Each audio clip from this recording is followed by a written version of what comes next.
Yo, do you use guitar pedals? Yeah.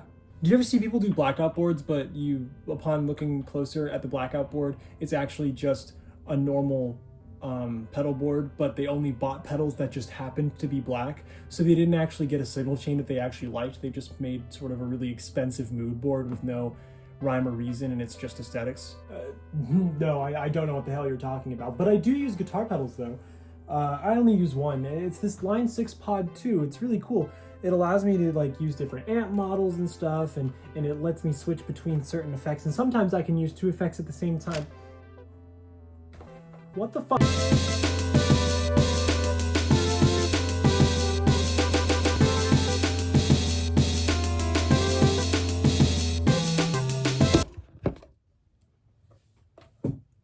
Pedal. As someone who works in audio, or just kind of does audio for fun, I tend to have a lot of pedals around, but also as someone who works in audio and someone who does audio for fun, I tend to not have a ton of money.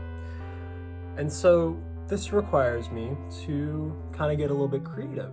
And so I go to places like pedalpcb.com or stompboxparts.com. And I'll build a pedal for much cheaper than it would cost for me to, say, normally buy something of a similar caliber, just pre-built already. And that's cool or whatever, but the issue is that a lot of the time I will not be able to fit them in the correct enclosure that they're allowed to be in. So today I'm going to try and make my own pedal enclosures to rehouse some of my old pedals and to make housings for some of these new ones. So I'm gonna go put some pants on and we're gonna go to Home Depot and get ourselves some sheet metal. We're here! Okay, so they didn't have any sheet metal that wasn't wasn't finished paper, so I just bought this massive thing of fiberboard and we're just gonna make it out of fiberboard now. Okay, so I've got my PCBs for the pedals here, and my wood is down here.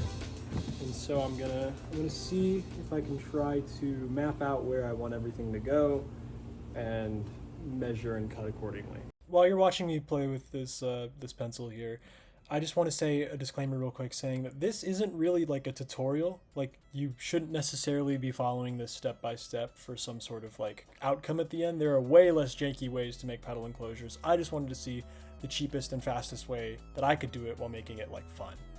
Okay, so just a little more of a close-up of what's happening here. I just went in with a ruler, marked out roughly where the foot switches and the knobs and the LEDs and things are gonna go. And if you'll notice here, I kind of gave it a little bit of a gap between these two enclosures here, because when I cut this with a saw, people kind of forget this, but saws have their own thickness and they don't just make a perfect cut. So you do need to account for a little bit more space in between the two so you don't go off a little bit of measurement. So fun little tip for you there. Let's cut them.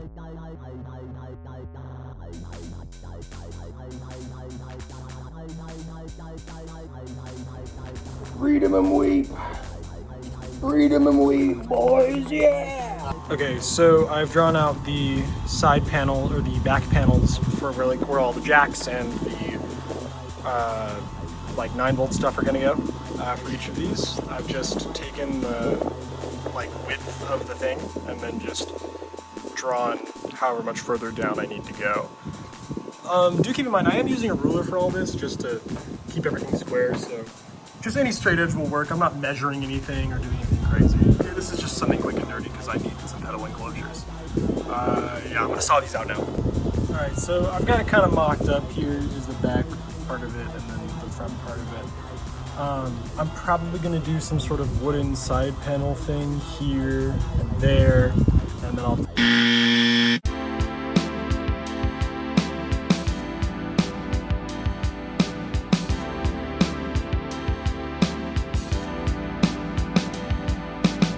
Despite that, it was really only a minor setback. I ended up using the fiberboard as a drill template, as you can see, and then after that, I drilled them.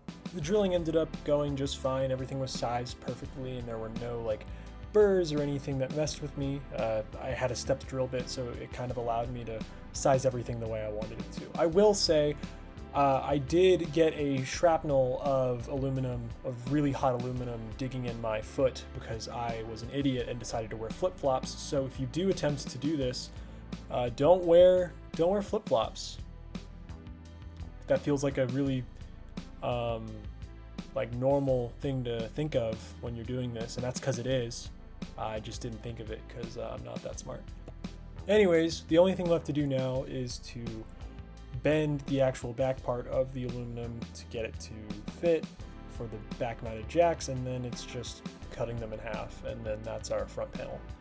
Okay, so it's not bending all the way. I'm gonna hit it with a hammer a bunch of times and see what happens. So that looks a bit better. I think once the film comes off, it'll be really nice, and a good coat of paint will be good. Yeah! Yeah! As it turns out, it was pretty fine, and as I peel off the protective film on literally anywhere but the camera, you can see that there's really no burrs or anything. I took a file to everything that I could, and honestly, I was pretty proud of how it turned out. All that was left to do was to do the worst part of this project, which was cutting the two aluminum pieces away from each other.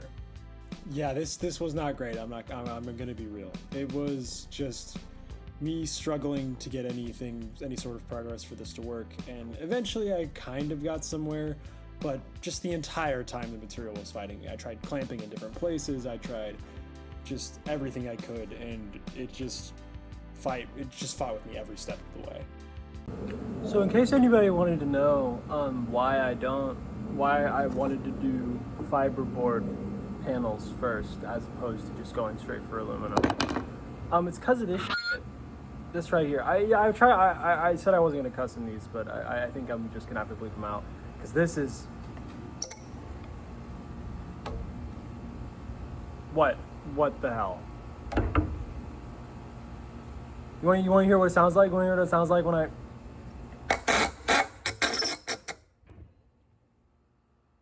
Is this fun? Is this fun yet? Is this a cool DIY project? Yeah.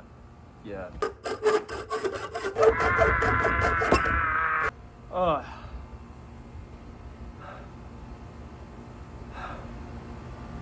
That sucks. So bad. Okay, so as you can see, that sucked. But I cut enough to where I think I can just bend it back and forth over and over again to where it will just separate. So we're gonna see. All right, witness my strength. Whoa. I'm actually gonna put this down. Get a good shot of what? Yeah.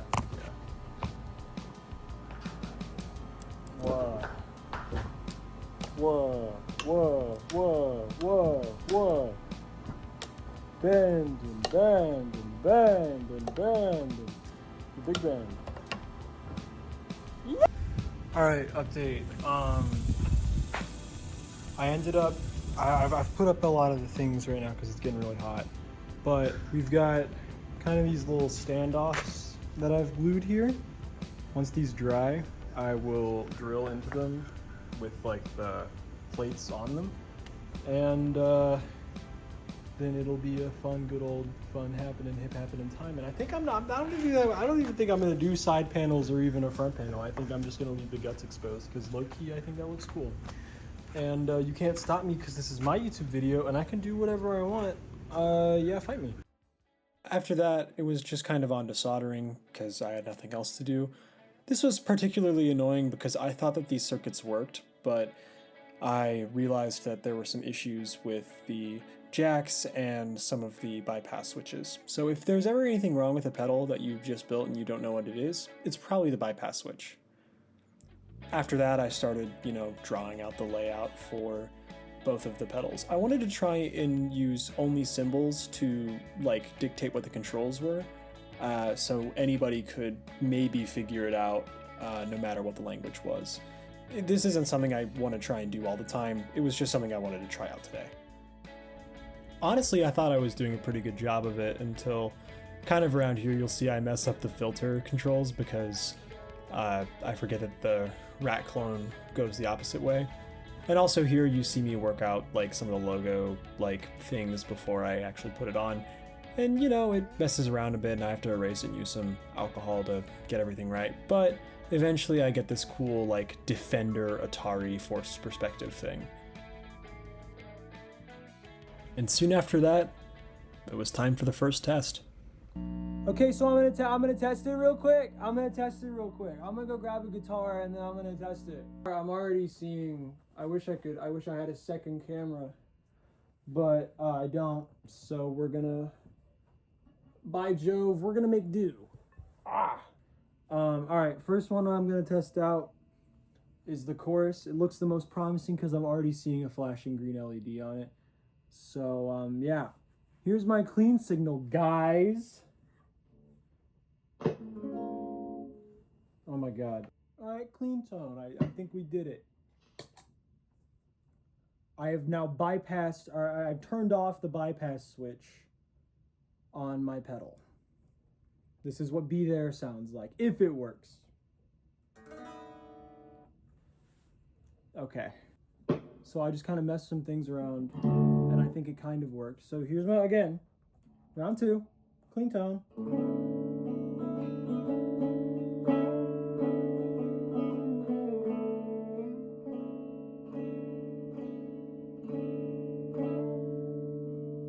Okay, cool.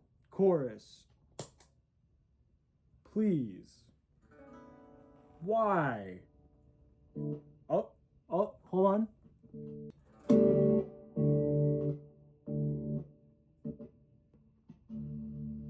What is that connecting from?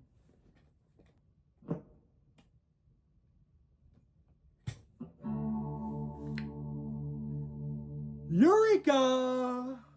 Okay, so I ended up doing it, like, actually, and I had to mess with some things, and I ended up not having enough like nuts and bolts to get everything together, but it is assembled, and I believe now that I've fixed them, now that I've gone through and done all the things, that they work.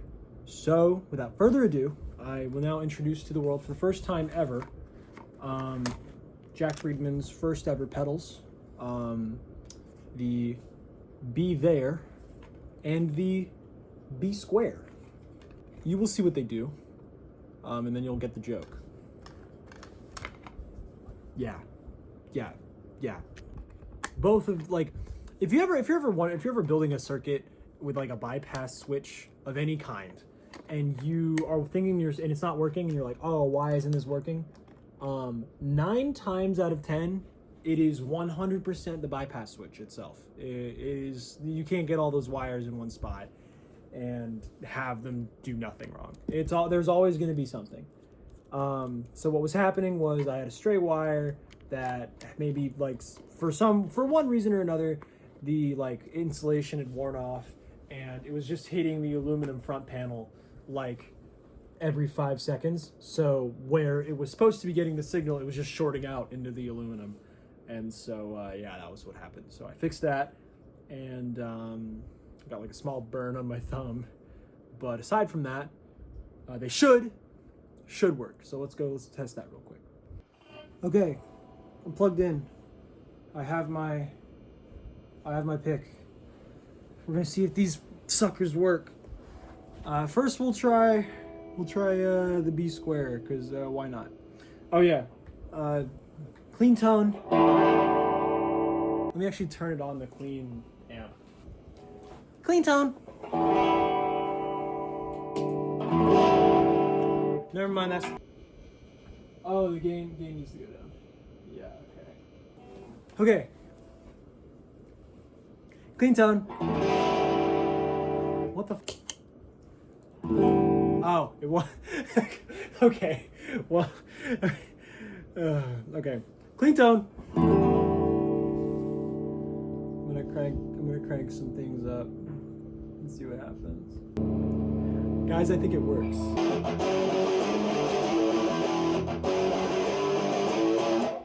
Okay, so that one works. Now for Be There.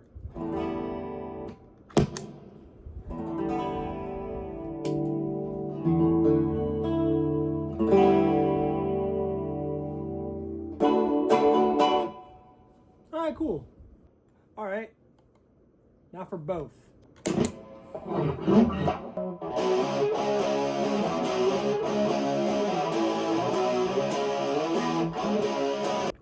Okay, I don't know if you can tell by my awful guitar playing, but I'm not a guitarist, so we're gonna try a little something different. Yeah.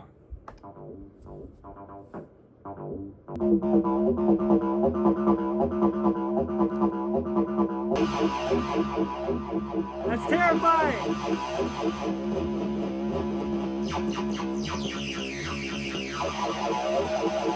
Hey, this is me from the future editing here. It just occurred to me that people might actually want to know what tools I'm using here because they're not too terribly common. This is a Shinto saw rasp, and that is a Japanese pole saw. They're just really great budget tools that I think just punch well above their weight class. So if you're looking into getting into woodworking or maybe doing a DIY project like this one, I would try those. Also, yes, I did end up making side panels, which was cool, but the only issue I ran into was that since I didn't plan on making side panels, I had no idea where to put them on the enclosure because I didn't account for that. All right, update. I got these guys in the little chambers here. I've just thrown way too much wood glue on the sides because I just don't feel like doing anything else. Like I said, lazy project. Do not do as I do. We got these guys over here. They got the clear coat. They got the clear coat over there. Okay, it's been a day.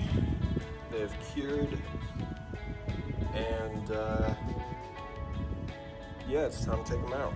Now all that's left is assembly, but first I figured I should just go crazy with a Sharpie and, really make the pedals my own. Because they are my own. I made them myself.